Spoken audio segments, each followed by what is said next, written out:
All right. Well, we are 2 minutes past noon now, so I know we got a lot to cover, so let's go ahead and kick this thing off. Welcome, everyone, to our webinar. Very nice of you all to join us. Our theme today is research-driven PR. I am Emily Brown Theotto. I am a senior account director on the REQ PR team. And I am delighted to introduce you all to our fantastic panel. First on my screen, we have Ann Cutler, Vice President of Global Communications at Keeper Security. Next, we have Kayla Kretzer, Senior Director of Brand and Public Relations at SpyCloud. And next, Linda Zebian, Vice President of Communications at Muckrack. So, welcome to our stellar group of panelists. Thank you so much for joining us today. And before I kick it over to you to really jump into the discussion, I will quickly start us off. The idea for this panel came about because we are witnessing just how saturated the market is becoming with data. And it's becoming harder and harder for brands to leave their mark and to generate data that really moves the needle and adds value and in particular adds value by generating brand awareness through media coverage. And our fantastic group of panelists are really well positioned to speak to this topic. Some of our panelists are REQ clients, so we've been able to witness firsthand how they use data to really make an impact for their businesses. And some of our panelists we met through our REQ on the Radar series, where we interview top communicators, marketers who are experimenting and just doing some really cool things. And from those discussions, again, saw firsthand how their businesses and how their communications teams are using data, and it's become a key tool in their communications playbooks. So really excited for today's discussion. And with that, let's jump in. The first question I have, I'm going to want all of our panelists to answer, but Anne, you are first on my screen, so I will start with you. All right. Um, First, if you could tell us a little bit about how Keeper Security uses research, and in particular, how you determine what is going to be newsworthy and where your brand can add something meaningful to an already crowded conversation. Yeah, absolutely. Well, thank you so much for having me on, Emily. Really appreciate it. I think this is a great topic and something that's near and dear to my heart. I love conducting research.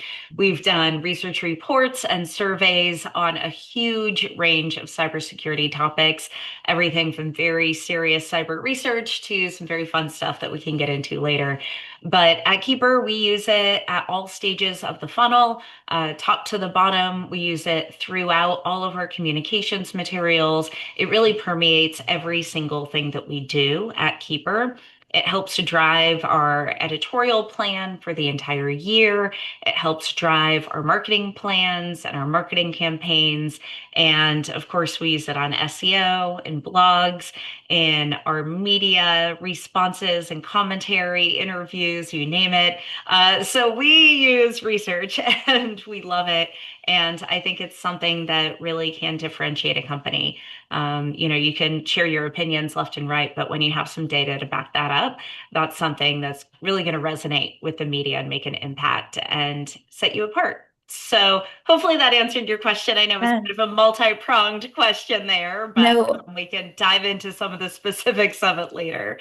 we certainly will. Kayla, what about you and Spy Club?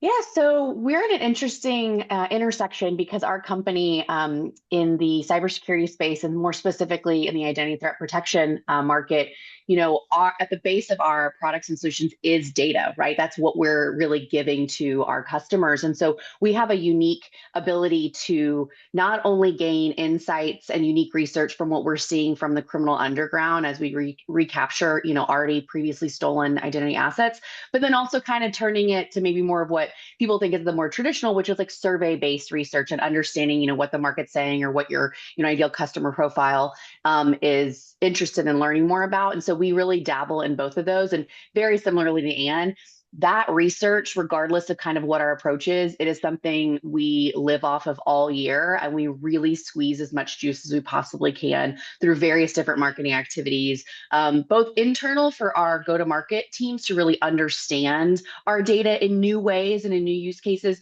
but of course, for external lead gen opportunities. Um, trending news stories or breaking news stories. And it's been kind of an interesting space to be able to kind of juggle both. Linda, over to Yeah. you. Yeah, similarly to both Anne and Kayla, our approach to research is sort of two-pronged. We have sort of our state of research that we do for the PR and communications industry, which I think is an industry that's been chronically underserved from a, data and information perspective. So we do state of PR, we do state of journalism, state of measurement in our industry and sort of benchmarks for the industry that I think are lacking, particularly among the trade media that do cover marketing and comms right now. Um, and so those are just really resonant, state of AI, these kinds of things. And then we also leverage, to Kayla's point, our own data, our really amazing media database. But we don't do it necessarily for our PR audience. We partnered with Rebuild Local News, for example, which is a nonprofit that advocates for more journalists at the local level. So we use our data to create this kind of groundbreaking study about the sort of 80% decline in local journalists throughout the United States this year. And we're going to build and expand upon that next year. It was extremely resonant in the media. And I can talk more about how we approach that. And then also by utilizing our data science team, which, builds tools and products for us, they're engineers essentially, working with them to leverage generative AI data to support a tool that they were building for GEO and generative answers. So we are able to tap their expertise to come up with sort of industry trends around what's being cited in generative AI. So PR people who are our customers can understand how to think about media outreach and navigating this landscape right now. The report is called What is AI Reading? Another new report for us in 2025 that was pretty gangbusters for us. So lots, of good stuff coming out in terms of new stuff, particularly around how we leverage our data and research. Yeah.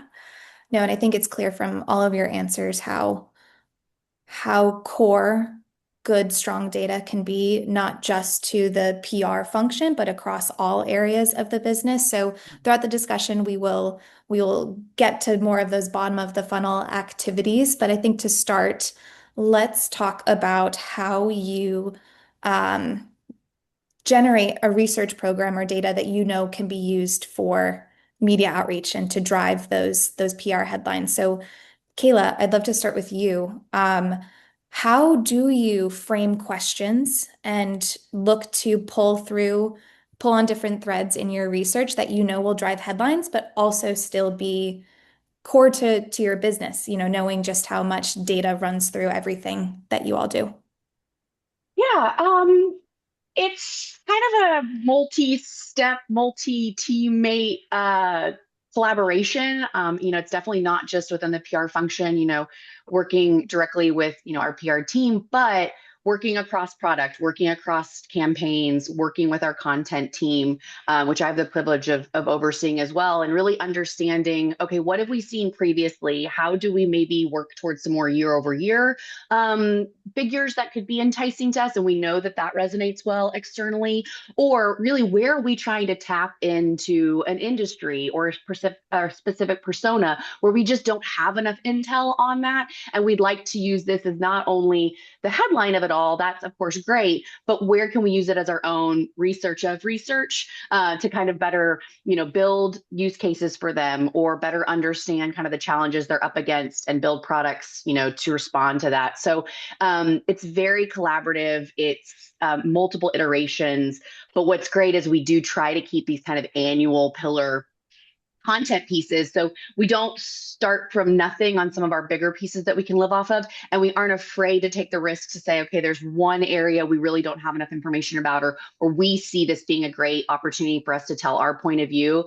Let's dig into that further. And so that's been really fun to see over the last year is kind of how we can keep some of our traditional pieces that people kind of know and love and use, but also kind of branch out and see where we can kind of make some more waves.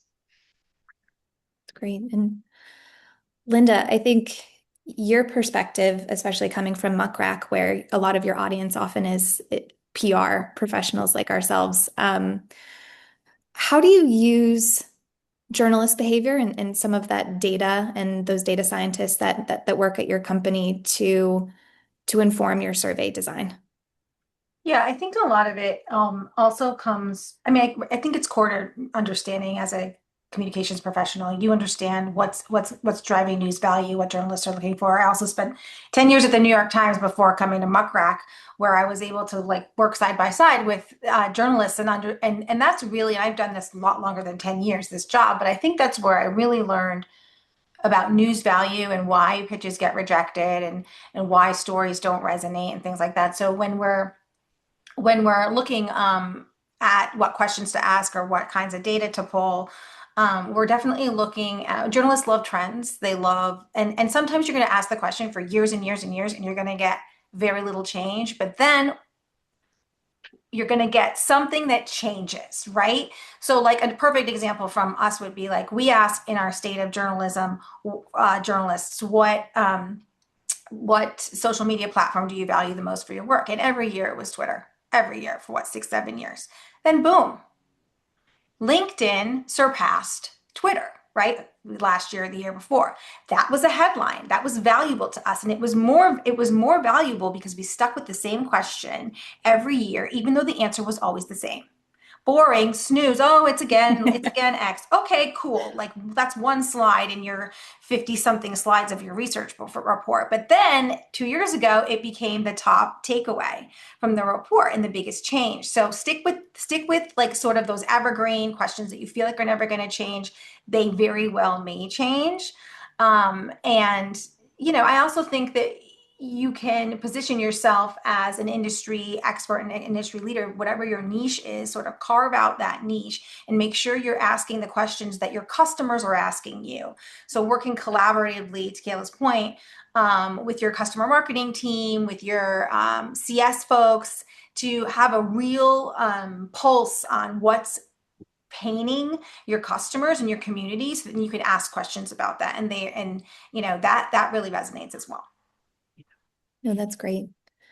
And Anne, when we were walking through our prep call, you mentioned the importance of including both subjective questions and objective questions. Yeah. Can you tell us a little bit more about that process and why you look to include that range and for what different purposes?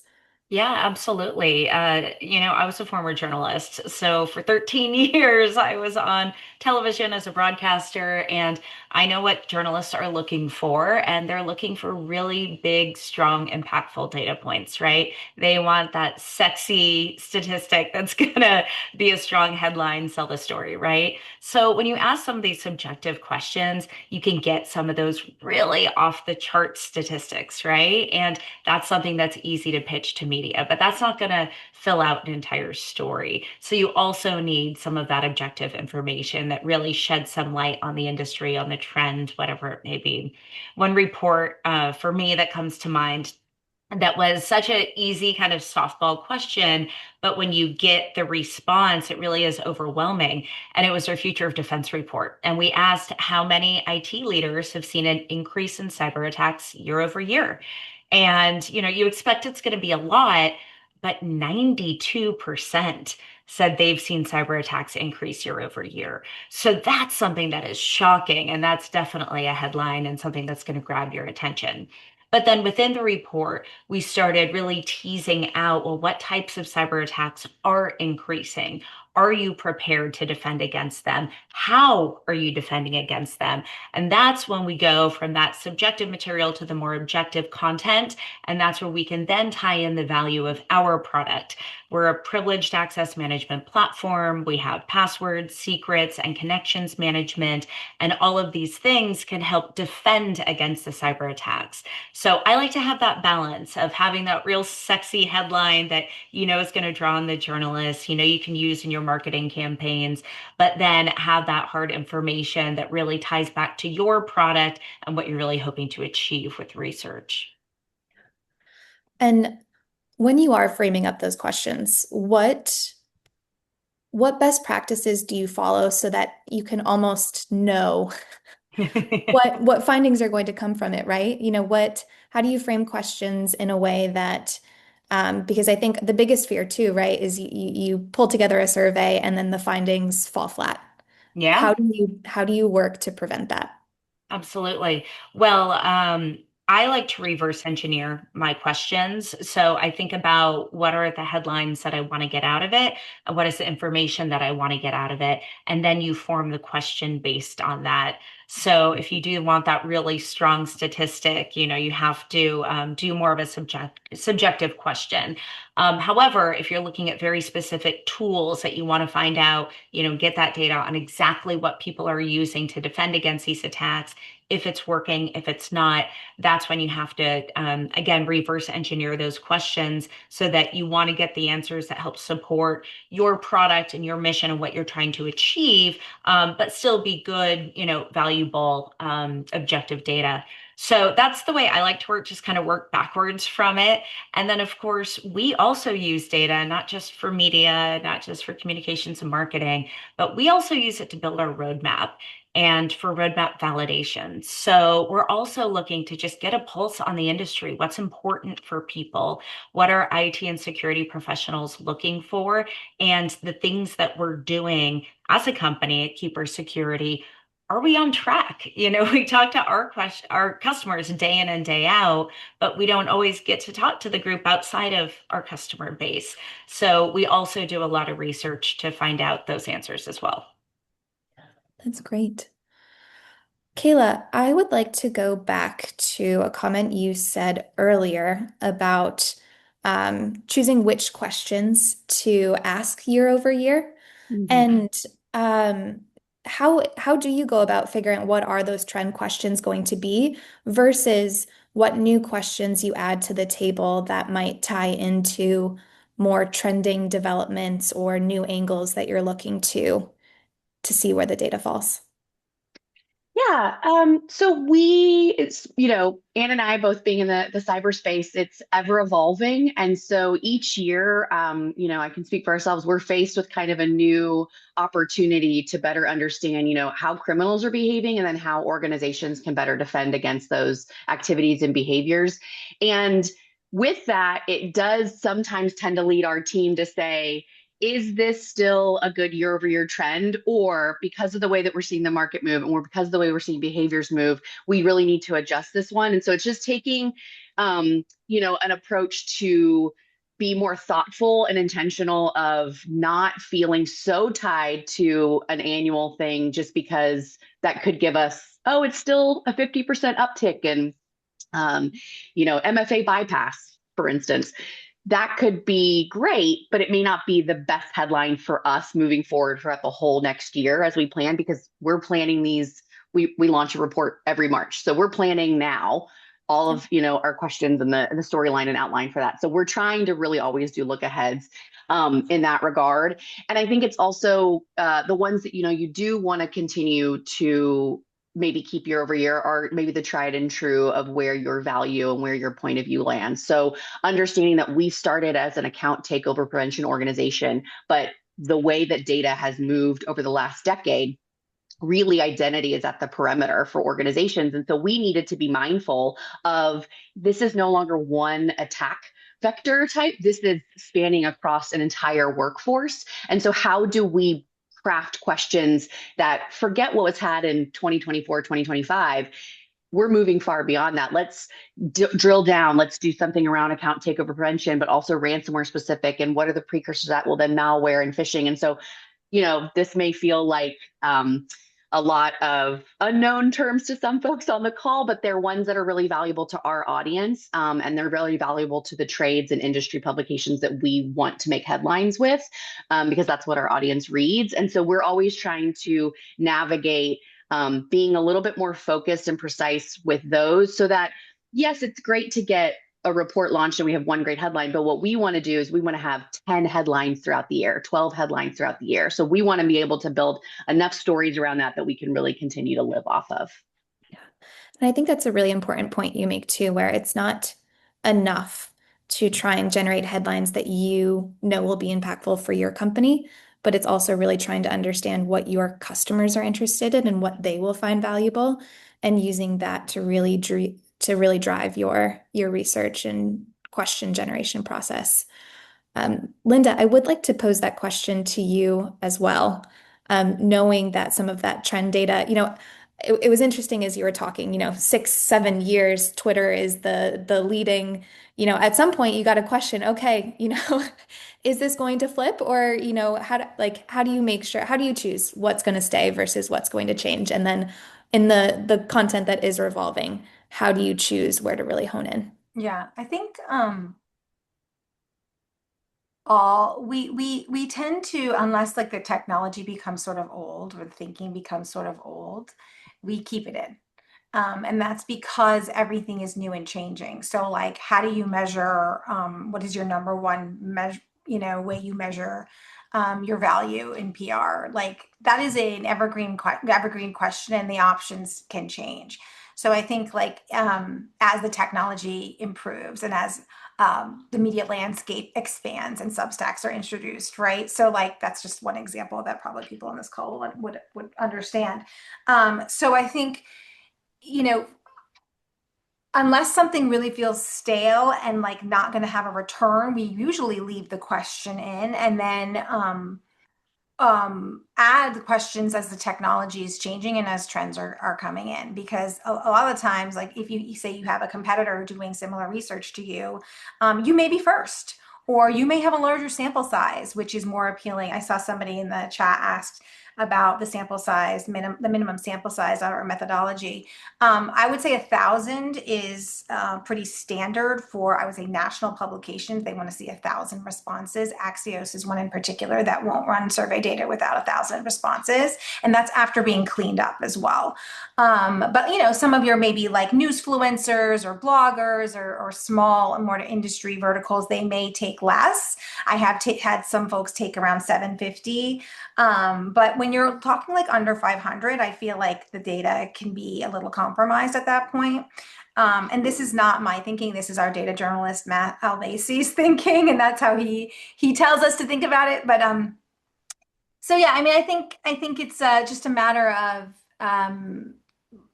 and I think trying to serve your being self-serving is even if it's unintentional, is kind of like a bad move on our part. Like if you are going out there to try to answer an industry question, hop on a trend that people are not understanding, and explore new arenas, even if it doesn't like impact your direct bottom line or whatever it is, or bring you a new customer directly. I feel like when you go out with the intention of helping and putting kind of your brand last in the priority list, so customer first, media second, and industry at large, and then yourself, like whatever you come back with will benefit you. You'll get that trickle down effect. That's kind of how I think about it. It's like, okay, we don't need to know this, or we might know the answer, but you know what? Our customers need the data to understand it. So let's put that. And then it always kind of ends up falling in our favor, if that makes sense. Yeah. No, I think that is such a great point. And I I think we underestimate how thinly veiled um, brand, serving data or questions can be. So by formatting your program to be customer first, media second, brand third. I think that's like a great format to follow. So, Anne, we have a question from the audience about how to make sure you're balancing generating data that is both timely but also has longevity. So the question is, wouldn't data be stale within the next quarter?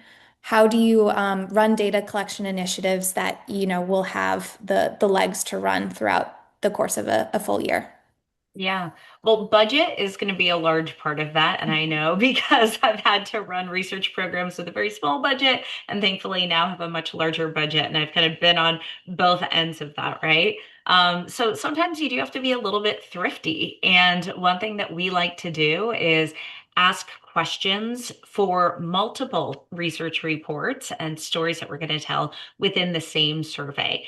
What I find is here in the North America market, largely in Europe as well. I think there's parts of Europe that are a little more stringent, but for the most part, a year is fine. It's actually not stale within a quarter. If you conduct it within the same calendar year and publish it within that year, you're good to go. Now, the exception to that would be some of the Asian markets. And I know in Japan, where we have an office in Tokyo, they are very stringent about sample size, about when the survey was conducted, and you have to disclose all of that information. So it is very market specific. But it's also one of those things where you need to look at what you're asking about. If it's a very specific headline or trend that you're asking about at the moment, of course, that's going to go stale much quicker than if you ask some slightly more evergreen questions. So I think you want to get that balance of both of them in there. But I do find that I like to plan out my research calendar in November, December. We are in the thick of it right now for the entire upcoming year. We like to do roughly one survey per quarter. And then we kind of spread that out and maximize a number of different reports and infographics and different pieces of collateral that we can do from there. And one more quick note I'd love to add in on the sample size discussion because it is so interesting when you look at, what the requirements are for different publications. Yes, bigger is always better, right? But we can't always do that. One thing we run into is that we're global. And so we want to conduct research in all of these different markets. So we might only be able to do 500 people in each market because we're doing 10 different markets that we have to compare, right? But one thing that we did this year that was really fun, and it was a very small sample size, but actually one of our most successful surveys was an in-person survey. And we conducted that at three different industry conferences. And because it was conducted in person, face to face, with this very specific group of industry professionals attending that conference, we were able to get away with having a smaller sample size. We've had about 150 to 200 people at each of the three conferences. And then we compiled all the data and also compared the data with the different geographic regions. So I think you can make some exceptions to that. But to Linda's point, you do want to have a healthy sample size to ensure that you have good data. I love that. All right. Well, I'd like to shift gears a little bit to talk about how you can make that research really work double duty. So not just using it as a brand awareness tool through the media, but also for sales, for other marketing initiatives throughout the year, lead generation. So Kayla, can you talk a little bit about how you work with those other teams to make sure that that data can be used throughout the organization? Yeah, so as I mentioned, at the beginning of the call, I get to sit in a unique intersection of, what are we gaining from, external surveys, and kind of trends that we're seeing, but also looking into our own data. We actually have a great in-house security research team called Spy Cloud Labs. And so they are embedded in the criminal underground. They're understanding kind of what's happening with cyber criminals. And so they are constantly unearthing information about various info stealer malware families or how phishing has really evolved in the last 12 to 24 months as a real enterprise risk. And so working closely with those that are kind of boots on the ground and see what they're seeing. And if there is, a trending breach story of a third party breach where, our position is never to take anyone else down or add, more discomfort to an issue. So we really do stay away from, company or corporate specific breaches, but we do say, how is this, we use the analysis of the data that we've seen in our recapture to say, okay, how did this tactic happen? How did they gain, entry? What do organizations need to be mindful of? And that's allowed us to really take our own level of expertise and our own internal research and make it geared towards trending stories and something, that the media is more apt to want to hook into. So that's been a really valuable option for us, and I think has garnered opportunities where we didn't have to necessarily rely on a piece of content specifically. It was a timely opportunity where we could either newsjack a story or really have our own kind of research that we could build a press release on and kind of own that point of view. That's great. And and Linda, when we were talking, you mentioned how webinars have become a really important tactic that you all use as that next phase after research launch. Can you tell us a little bit more about that? Yeah, absolutely. So, pretty much anytime we release data, we have at least one webinar, sometimes like an in-person event also, because I feel like the key is, okay, you have all this great data and Muckrak's telling you kind of what it means in a very sort of small snippet with the data, right? But when you bring in real PR professionals from major brands that everybody knows and loves, and they're your customers, and they are going to analyze the data live in an engaging conversation, like that's going to be a community builder. That's going to be an idea, like a light bulb sparker for your audience, right? And it's free, right? You don't have to be a customer to join the webinar. You just sign up and you attend, then you get the recording after, and you're basically pulling on great ideas from your colleagues in the industry. It's not Muckrack telling you to care and what it means. It's your peers telling you, this is how I interpret it for my own business, and this is what we're seeing, and all of those great things. So they've been extremely successful. I just think, the report is flat. How do you make it dynamic and colorful, right? You bring it to life with a face and an idea. And I think that's like very tried and true from like a newsroom perspective, right? I mean, Anne's worked in television news for a long time. She understands and that's, I think, I learned that also with the New York Times, like anybody can go, not anybody, but a lot of news outlets would go and report the news straight up. But I think, why was the New York Times so successful in, creating a digital subscription when no one thought it could? Because of the analysis and the expertise and the conversation and the community they built around it. So I think that we can kind of take a page out of their book, and do that. And it's been a really big driver of leads and new conversations for us. And we've sort of become pretty well known in the PR and comms space as a place where people want to attend our webinars, and if they can't, they want, they're making sure they can still get a recording after live, and we've been really, fairly successful. And it does take a while to like recruit these speakers. I'll say that, like, you've got to have a resource on the customer side to get speakers to come every month, big speakers to webinars, but I think it's worth it because honestly, they don't really want to hear from you. They don't. They want to Yeah, hear let's be from other honest. people. Yeah. And like, I'll moderate them, or, our CEO will moderate them because like, that's cool. But like, I think it's like, if it's a bunch of muckrack people up there talking about the data, it's less compelling, especially with data that you're doing all the time. If it's new data or complex and you need your two experts to sit up there and talk about it, that's one thing. But if it's, something that you do every year and you're looking for fresh juice, bring an outsider. Yeah. I think Yeah. that's great. That's great. And how do you all at Keeper Security work to get the most out of your survey data? I mean, I try to spread it everywhere, like peanut butter and jelly. I don't know. We use it in everything. And Linda, I agree completely. No one wants to hear us talk about us, right?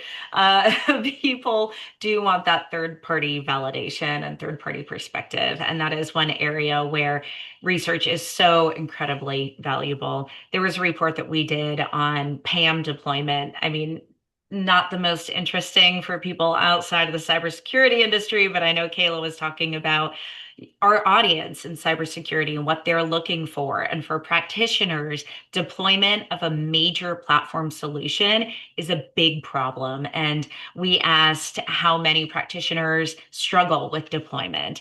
And so when you can hear from those practitioners, and you have, I forget the stat off the top of my head, but it was something like 76% said they struggle with deployment of this product. And our product is easier to deploy than others on the market. That's huge validation for our roadmap, for our solution, for what we're doing and what we're pitching. But we're not the ones saying it. We allowed them to do it. So we're spreading that research out across all of our product collateral for our go-to-market teams in all of our campaigns. A subject line and an email that has a great research statistic is going to pull people in. It's very exciting, and it's something that's interesting for them to click on and want to read. Of course, on all of our social media, we have an incredible design and animation team. And so they bring all of this information to life so visually. And then we've even gotten kind of crazy. We have a sponsorship with Formula One and Williams Racing. And so we've even tied cybersecurity and some of our research in with a lot of the efforts of the team and how they utilize our product and why it's important, and bringing it to life that way as well. We did some fun games with some of the statistics with our team principal, James Vowles, and one of our drivers, Alex Albin, and had them guess if statistics were true or false, that type of thing. So we try to get creative with it, but I think the key is using it as much as possible and propagating that information.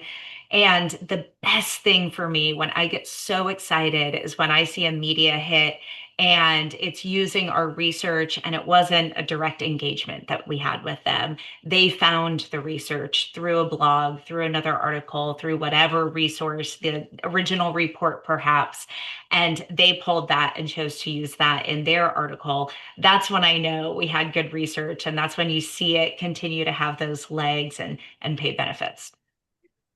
Yeah, completely agree. Um, and you talk about packaging, right? I think when it comes to survey data, there's so much that goes into making sure you're asking the right questions to get the right insights. But the packaging of that is so important. And Kayla, I know SpyCloud does a lot of creative brainstorming and thematic displays when it comes to your research. Can you talk a bit about the thought process that goes into that and where you've had some success? Yeah, so for the last few years, we've really taken the approach that even though they are cyber experts, they're still humans at the end of the day. And another, blue designed report from another tech company is probably going to get lost in a sea of all of it. And so, how can we stand out, and how can we really tie our approaches and our thoughts and our data to something that's just more visually engaging, and might not only get more downloads, but might take them on a journey throughout the rest of our content. So in the last couple of years, we've really created themes, and not just in our content. It's taken flight across our event and trade show space. It's taken campaigns and ads. And so this last year, it was really space themed, and that was because we have developed an approach to understanding compromised identities in a way that we haven't found elsewhere around holistic identity matching. And so the visualization of that was very like orbital and space theme. And so it just really lent itself to us to kind of lean into that. And so I shared our most recent identity threat report, which came out in September, which is our survey of over 500 security leaders and practitioners on kind of really the state of identity threats and what they're seeing, what they're challenged with, and kind of what they're planning for the new year. And I think there's a link that'll be shared with you guys for you to see it. But what's great about it is it's not only, visually engaging, we also lay it out on its own landing page. We do not gate our content. It would be a little bit counterproductive of someone who's wanting to protect identities to ask for more identity data to fill out a form. So we don't do that at all. And we want to gift this research away to those that are interested. So we lay out a lot of the data on the page, which is great for not only our audience, but also really great for LLMs and AI. They want to pick up with the new AEO and SEO kind of options. They want to pick up that information, those stats, that story right off the page. And so that's been really valuable for us to do that, and has resulted in great conversations that has led to demand generation into leads for us. But primarily it's how do we get this phenomenal research out and make it very accessible and easy, not only for our PR contacts, but also for just our audience at large. No, that's great. And Linda, when it comes to packaging data for journalists, what have you found that works the best and gets their attention? Um, I think journalists want the raw data. I mean, at least the big ones do. They have a team to create the graphics. They sometimes want to see something maybe that you didn't analyze. So if you're willing to give the raw data, I would say absolutely put that in your pitch from the start. Like, I have raw data too. This is just one cut of what we found. You want the raw Mhm. data? Here it is. And then I find also like what we find compelling on social particularly is slideshows. Like so on LinkedIn or Instagram, particularly, sort of these little slides that you can save. You can save a card, if you will, and upload it, or they're really easy to reshare, and they're really easy to. They're very brief on light on the copy and heavy on the like data visualization piece. And so we like to use those as well for shareability across social. I love that. I love that. We do have one question from the audience, which is, are there any channels that are overlooked when promoting research? I think from an employee advocacy perspective is giving like your employees those cards, those images, pre-written copy options. We do that every time we release a report. We announce it internally. We share the highlights because your sales and your customer teams are right out there talking to your customers. They have networks of your own, your engineering team, whatever. Everybody is a creator now. Everybody has a platform now. Why not, take the barrier out as much as you can, write the copy for them, give them the image, let them put it on their LinkedIn. You never know who's going to see it and share it. I think that's just like an easy way to do it, and then it helps them with their confidence and like establishing themselves as a light thought leader light on social, right? Yeah. I was Yeah. thinking along the same lines. I think, in PR, it's very easy for us to focus on who our SMEs were for the story and like, oh, okay, if they're tied to it and they're enabled, like we're good. But it's more about getting those in the thought leadership space that may not have been the expert on this particular story, but have a larger audience on LinkedIn or are engaged, in Reddit and have good karma there where they can, talk through these storylines. I think organizations that can really tap into those organic thought leaders and take what you're doing on a corporate level but bring it to them kind of one to one, I think is, or one to masses, I think is really helpful and is absolutely the way that the industry of distribution is moving. But I think it's just a good reminder of sometimes where it can often be maybe an 11th hour thought that you're working towards. Yeah, and I would just add to what Kayla also said earlier about the crawlers. Like, if you have, say, a research report that's a deck and it's a download and it's a PDF, probably not getting crawled, right? So you could also just pull all of your copy and just put it on a page nobody really looks at or sees on the back end, like your programmatic pages essentially of your site. And so that the AIs can scrape that copy. That's another way to do it. And also, I think with research, we have to always remember, and sometimes our executives don't realize this, is that research has a long tail. Everyone's going to jump to cover your coverage that day, but like the trickle effect of, oh, so and so cited our research in this Forbes article happens all the time. Yes. So don't worry if in the first 3 days or 5 days or even a month, if you're not getting the coverage, because it's definitely going to come in, especially if the research is well grounded and kind of evergreen. Yeah. Yeah. I'd also love to ask about video.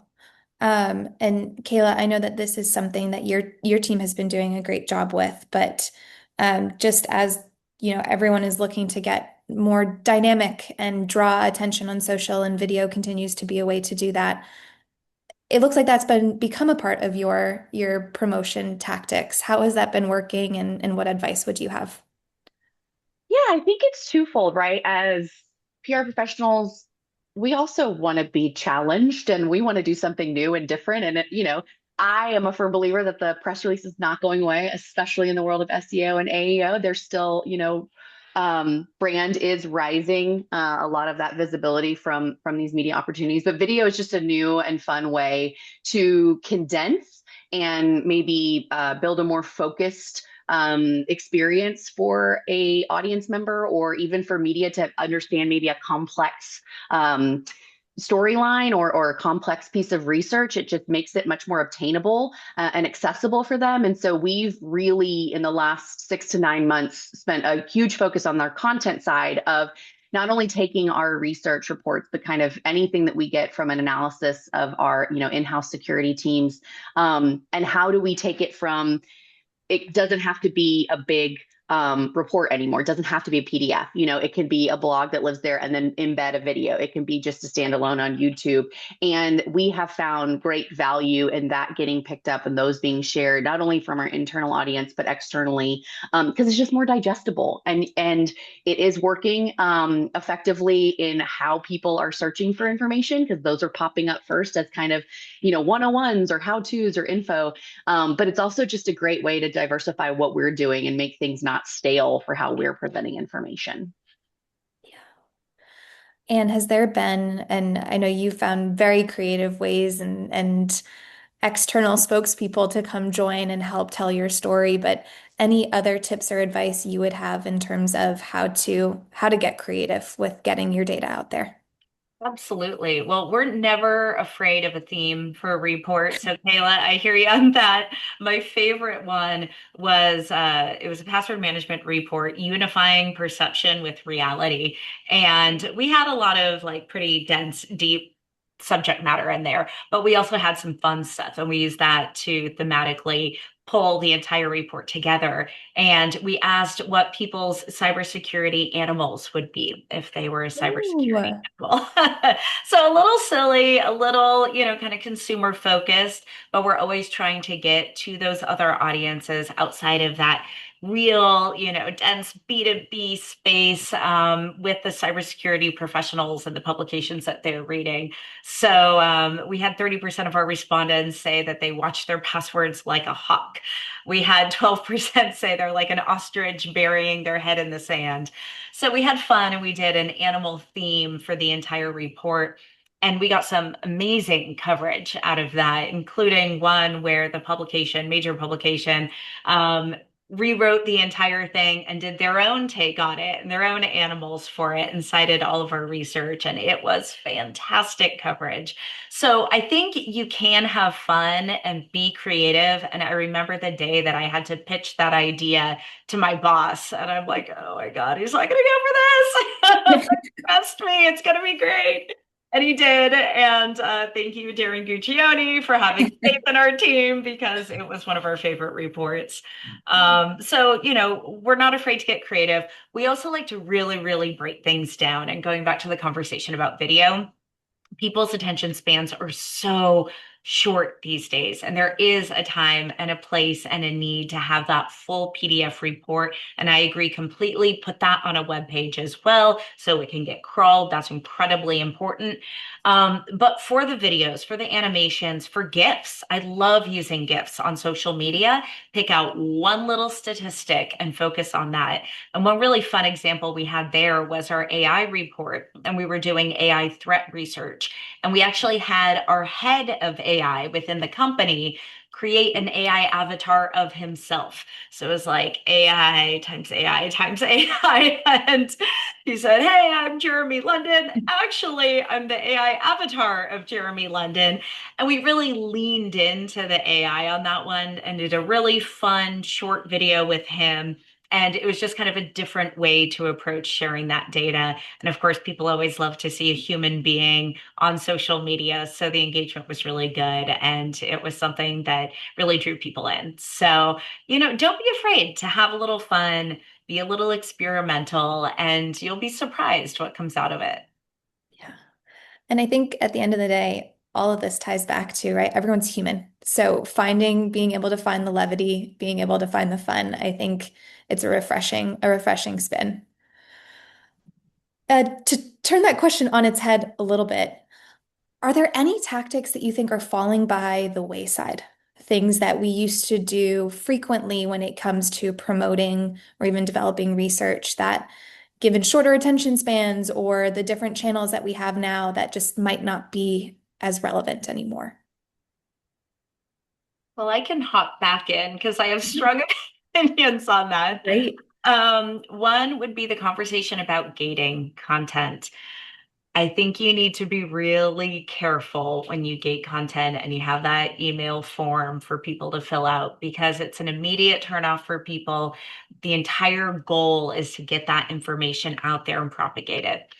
That being said, there is a time and a place for a gate. So I think for some real B2B focused, very customer focused reports, something that is very, very specific to your product or industry, I think you can gate. What we like to do is gate it for a certain period of time, and then we get rid of the gate. If it's consumer focused, we don't gate it at all. So that's something that I think has kind of gone by the wayside. The other one, and this is up for discussion, but big annual reports. They can be done, they can be beautiful, they can be incredibly successful. But in my experience, as a company that is not a big, giant company, we have 700 employees. When I started, we had under 300. We are not competing with the likes of Meta, right? Or in our industry, the likes of Verizon, and they do the Verizon Data Breach Investigations report. That is a huge industry report every year.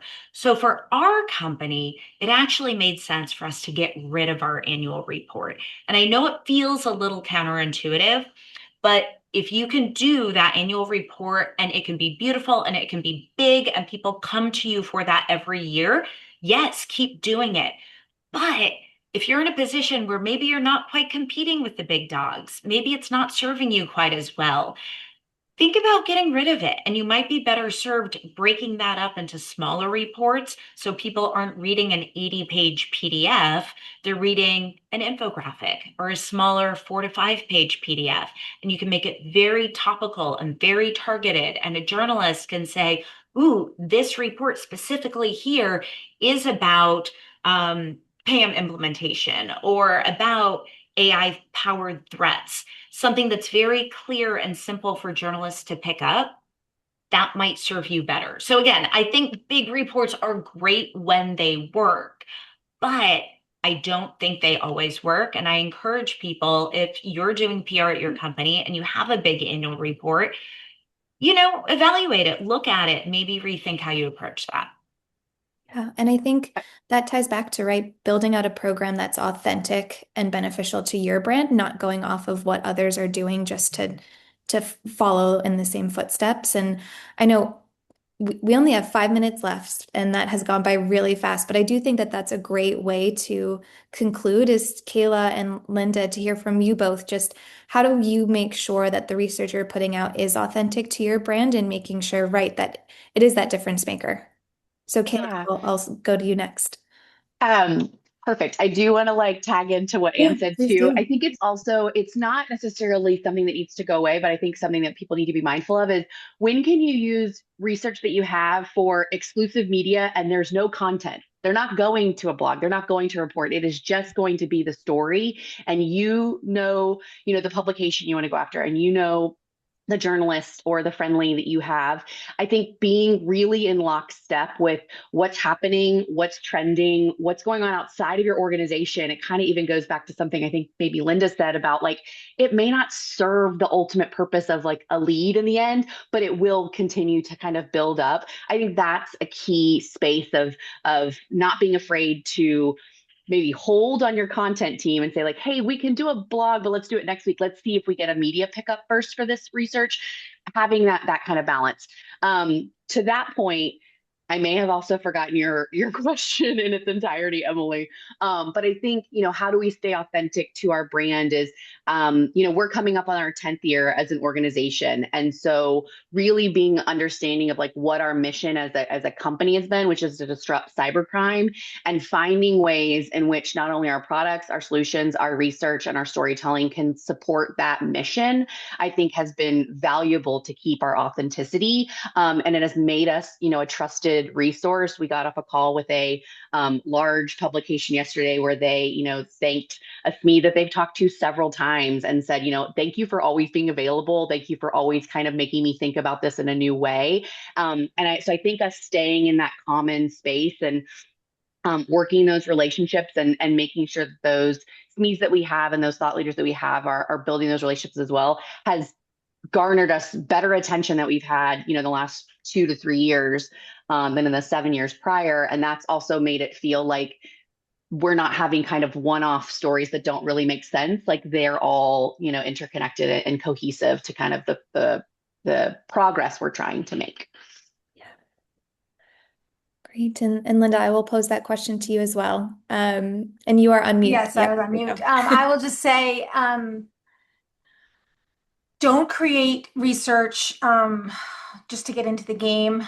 Actually have a purpose outside of getting media attention or getting leads, to my point earlier. And also, I would say, don't do it in a silo. Don't do it with just the marketing team, right?